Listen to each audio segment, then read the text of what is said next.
सतगुरुदेव पधारे हैं। जय जयकार हुई है नगर में, सतगुरुदेव पधारे हैं। हरि ओम हरि ओम, हरि ओम हरि ओम, हरि ओम हरि ओम, हरि ओम हरि ओम।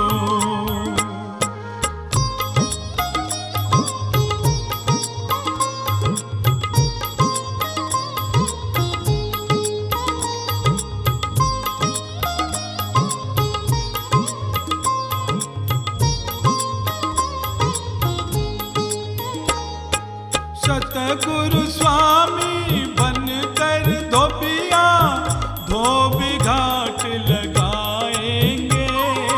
सतगुरु स्वामी बनकर धोबिया धोबी घाट लगाएंगे।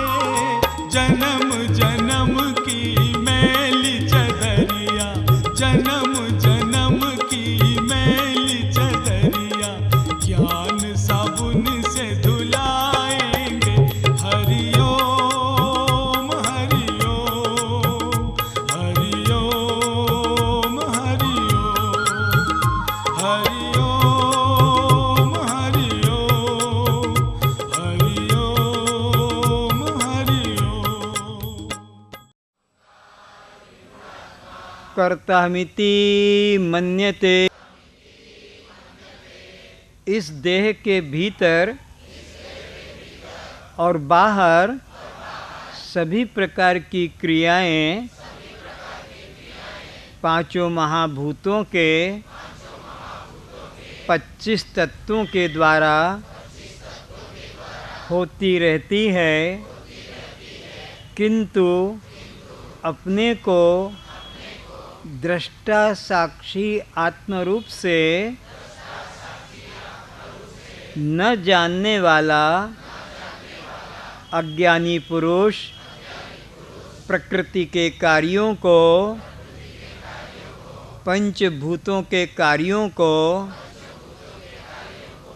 अपने द्वारा किया हुआ मानने से संसार बंधन को, जन्म मृत्यु को अनादिकाल से प्राप्त होता हुआ अनंत काल आगे तक भी जन्म मृत्यु को प्राप्त होता रहेगा। जब किसी सद्गुरु की कृपा से यह अपने वास्तविक स्वरूप को पहचान लेगा कि यह जन्म मृत्यु वाला शरीर, पंचभूतों से निर्मित शरीर, पिता माता के रजवीर से निर्मित शरीर मैं नहीं हूँ। मैं इससे पृथक दृष्टा साक्षी आत्मा हूँ। तभी है जीवात्मा जन्म मरण के चक्र से मुक्त हो सकेगा। मुक्ति पाने के लिए देह अभिमान छोड़ने के अलावा अन्य कोई साधन नहीं है। कर्म और उपासना जीव के मल विक्षेप दोषों को दूर करने का ही एकमात्र साधन है। कर्म उपासना के द्वारा यह जीवात्मा कभी भी मुक्ति को प्राप्त नहीं कर सकेगा। यस्य नाहं कृतो भावो बुद्धिर्यस्य न लिप्यते हत्वापि स इमान् लोकान् न हन्ति न निबध्यते सद्गुरु की कृपा से जिस मुमुक्षु को यह ज्ञान हो गया कि मैं इस देह की किसी भी प्रकार की भीतर बाहर की क्रियाओं का करता नहीं हूँ, और जिसे यह बोध हो गया कि मैं किसी कर्म का फल भोगता नहीं हूँ, ऐसे साक्षी भाव में रहने वाले ज्ञानी पुरुष के द्वारा इस संसार के सभी प्रकार के कर्म होने पर भी यह बंधन को प्राप्त नहीं होता है, क्योंकि ज्ञानी पुरुष के मन में कर्मों के प्रति कर्ता भाव, भोगों के प्रति भोक्ता भाव नहीं होने से वह कर्म फल से अलिप्त रहता है। ओम सहना ववतु सहनो भुनक्तु यस्य देवे कृपा नास्ति। ओम सहना ववतु सहनो भुनक्तु सह वीर्यं करवावहै। जिस ज्ञानी पुरुष के मन में सद्गुरु के प्रति यह बोध जग गया है कि मैं किसी भी कर्म का करता नहीं, फल का भोगता नहीं, वह जीवन मुक्ति को, अखंड आनंद को प्राप्त हो जाता है। किंतु जो व्यक्ति अश्रद्धा रखता है, निंदा करता है, ऐसे व्यक्ति के द्वारा मुक्ति की प्राप्ति अनंत जन्मों में भी नहीं हो पाती है। हे गुरुदेव, आप हम दोनों की भली प्रकार रक्षा करें, पालन करें, हमें बुद्धि शक्ति प्रदान करें, जिसके द्वारा हम अपने अनादिकाल के भूले हुए दृष्टा साक्षी आत्मभाव को दृढ़ता से निश्चय कर सकें। कोई भी गुरु हमें आत्मनिश्चय से विचलित न कर सके। हम परस्पर निर्वैर रहते हुए अपने जीवन का कल्याण करें। कस्त्वम, आप जड़ हैं, दृश्य हैं, अनात्मा हैं, शव हैं, पर प्रकाश हैं, बद्ध हैं, जीव हैं, कर्ता भोक्ता हैं, अकर्ता अभोक्ता हैं, या बोलें दृष्टा साक्षी हैं। तो जन्म मरण किसका? पिता माता, पति पत्नी, पुत्र पुत्री, जाति बंधु, हिंदू ब्राह्मण, उड़िया बंगाली, गुजराती मारवाड़ी, कस्त्वम, भूख प्यास किसको, सुख दुख किसको, कस्त्वम।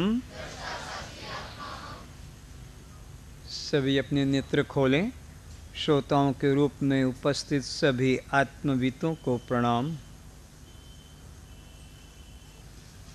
अभी हम लोग कल तक के विषय पर हुए प्रश्नों पर विचार करेंगे कि आप लोगों ने देह भाव से कितना मुक्ति का अनुभव किया है। तो बताएं, हमारा आपका शरीर कितने महाभूतों से बना है? उन 5 महाभूतों के क्रम से नाम बोलो। आकाश। तो ये बताएं कि आकाश महाभूत के द्वारा हमारे शरीर में कौन सी 5 क्रियाएं हो रही हैं? तो फिर वायु महाभूत के द्वारा हमारे शरीर में कौन सी 5 क्रियाएं हो रही है? कुछ अभ्यास ठीक किया है लोगों ने, खुशी है इस बात की।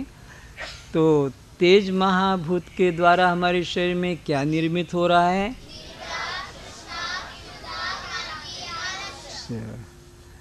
और जल महाभूत के द्वारा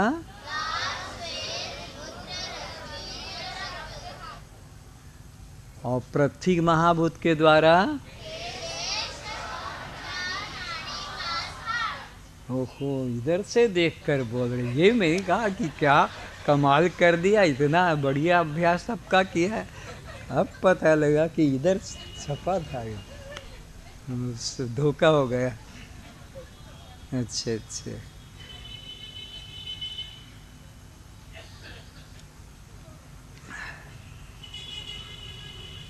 अच्छा, ये बताएं, धान का पुनर्जन्म क्यों होता है?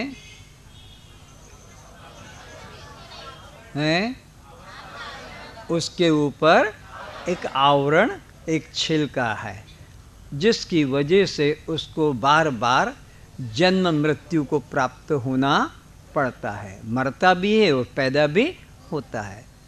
अच्छा, अज्ञानी को पुनर्जन्म क्यों प्राप्त होता है? उसके ऊपर भी अपने देह का अहंकार है ना, आवरण है, अहंकार है।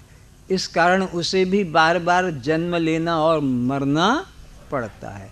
तो अज्ञानी किसके समान है? ये धान के समान। चावल का पुनर्जन्म क्यों नहीं होता है? उसने अपने देह भाव को, आवरण को, चोपा को, छिलका को त्याग दिया, इसलिए वो पुनर्जन्म को प्राप्त किसी भी तरह नहीं हो सकेगा। तो ज्ञानी को भी पुनर्जन्म क्यों नहीं मिलता है? उसने अपने देह भाव को प्लस कर्ता भाव को, देह भाव और कर्ता भाव दोनों का त्याग कर दिया, इसलिए ज्ञानी को पुनर्जन्म की प्राप्ति नहीं हो सकती है। तो ज्ञानी के कर्म अकर्म हो जाते हैं, जिसको हम लीला कहते हैं, राम लीला, कृष्ण लीला। तो वो कर्म तो किया, पर वो कर्म अकर्म हो गया। कैसे? जैसे गेहूं को, चने को, मक्का को हम आग में भूनकर और खेत में डालें तो फिर वह अधिक उत्पत्ति का हेतु बनेगा? बोलो क्यों? उसकी बीजत्व शक्ति नष्ट हो गई, अब वह निर्बीज हो गया। है तो देखने में बीज, लेकिन निर्बीज है, अब वो और पैदा। तो ज्ञानी के भी कर्म दिखाई तो पड़ेंगे। एक नौकरी करता है, शादी करता है, बच्चे पैदा करता है, मकान बनाता है, कर्म तो दिखाई पड़ेंगे, लेकिन वे सब कर्म कैसे अकर्म हो जाएंगे। तो ये अंतर है ज्ञानी और अज्ञानी के जीवन में। अज्ञानी के कर्म वह उसको फल देने वाले होते हैं, क्योंकि देह भाव और कर्ता भाव में वो फंसा है अज्ञानी। किंतु ज्ञानी के कर्म अकर्म निर्बीज हो जाते हैं, क्योंकि उसके मन में कर्ता भाव, देह भाव नहीं रहता है।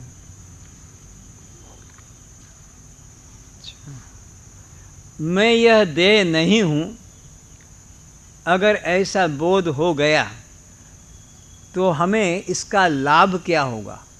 तुम में से कोई बोलो। जन्म मरण से मुक्त होंगे प्लस 7 चिंताओं से हमको प्रतिदिन मुक्ति मिलेगी। जन्म मरण से मुक्त तो होंगे, लेकिन जब तक जीवन है प्रतिदिन हम 7 चिंताओं से मुक्त रहेंगे। कौन सी वे 7 चिंताएं हैं? नाम, रूप, जाति, आश्रम, संबंध, परिणाम और जन्म मृत्यु। अच्छा अच्छा,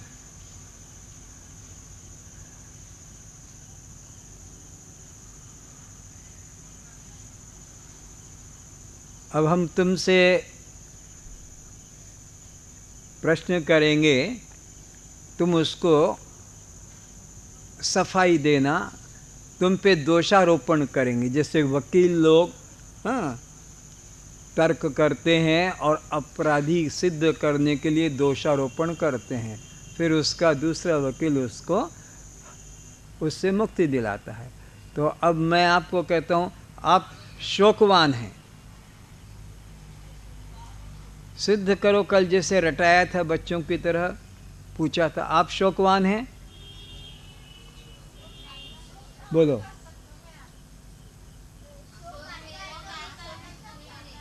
शोक मैं नहीं, शोक मेरा नहीं, शोक आकाश का है। ये दृश्य और मैं इसका। तो कैसे दृष्टा हो? शोक के बारे में बोलो। शोक मन में आता है वो भी जानते हैं, और शोक मन से निकल जाता वो भी। तो ये हमने अपने को शोक से बचा लिया, अहंकार से, दुख से बचा लिया। तो तुम कामी हो, सिद्ध करो। बोलो जल्दी। अरे हाथ बांध के बैठा है, मैं पूछ रहा हूँ, बोलो तुम कामी हो, सिद्ध करो कि मैं कामी नहीं। तुम में से कौन करेगा? हाँ बोलो। हाँ, किसका? ये आकाश का है। इससे तुम्हारा क्या संबंध है? कैसे दृष्टा हो? मन में काम विचार वासना आती है तो जानते हैं, और काम वासना विकार चला जाता तो भी हम जानते हैं। काम पूरा हुआ तो भी जानते हैं, काम अधूरा रहा तो भी जानते हैं। आप बड़े क्रोधी हैं जी। हाँ बोलो।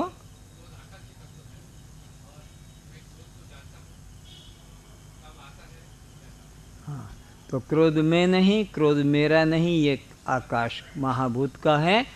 ये दृश्य और मैं इसका।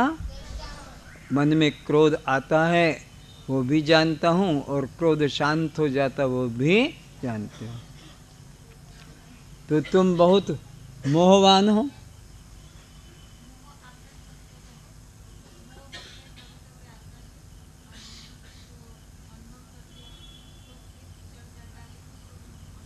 प्रतिकूल अवस्था में फिर उस व्यक्ति से मोह टूट भी जाता है, उसे भी हम जानते हैं। अच्छा, तो अब इस तरह से हमारे शरीर में जो भी क्रियाएं हो रही है वो हमारे लिए क्या बन गई? दृश्य। और हम क्या हैं उसके? और दृष्टा सदा दृश्य से दूर होता है। दृष्टा तभी बनता है जब सामने दृश्य होता है। अगर सामने दृश्य नहीं तो हम दृष्टा भी नहीं। अगर पुत्र है तो हम पिता होते हैं, अगर पुत्र ही नहीं तो हम पिता भी। अगर हमारे पत्नी है तब हम पति बनते हैं, अगर हमारी पत्नी नहीं तो अब हम पति भी नहीं है। तो हमेशा दृश्य से दृष्टा दूर रहता है। अपने को हर क्रिया से हमें असंग समझना चाहिए। अच्छा, तो परधर्मो भयावह का अर्थ क्या है?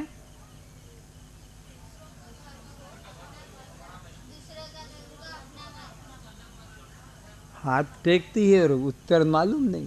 दूसरे के धर्म, पर के धर्म, देह के धर्म, इंद्रियों के धर्म, प्राण के धर्म को अपना मानना यह जन्म मरण का हेतु है। ये भगवान कृष्ण ने अर्जुन को बार बार सिखाया। परधर्मो भयावह। दूसरा वाक्य लिखो, स्वधर्मे निधनम श्रेयः। स्वधर्मे निधनम श्रेयः। स्वधर्मे निधनम श्रेयः। स्वधर्मे निधनम श्रेयः। अर्थ लिखो, अपने आत्मभाव में, अपने आत्मभाव में देह का त्याग होना कल्याण का हेतु है। अपने आत्मभाव में देह का त्याग होना कल्याण का हेतु है। कुछ मुझे जानकारी चाहिए, आप हाथ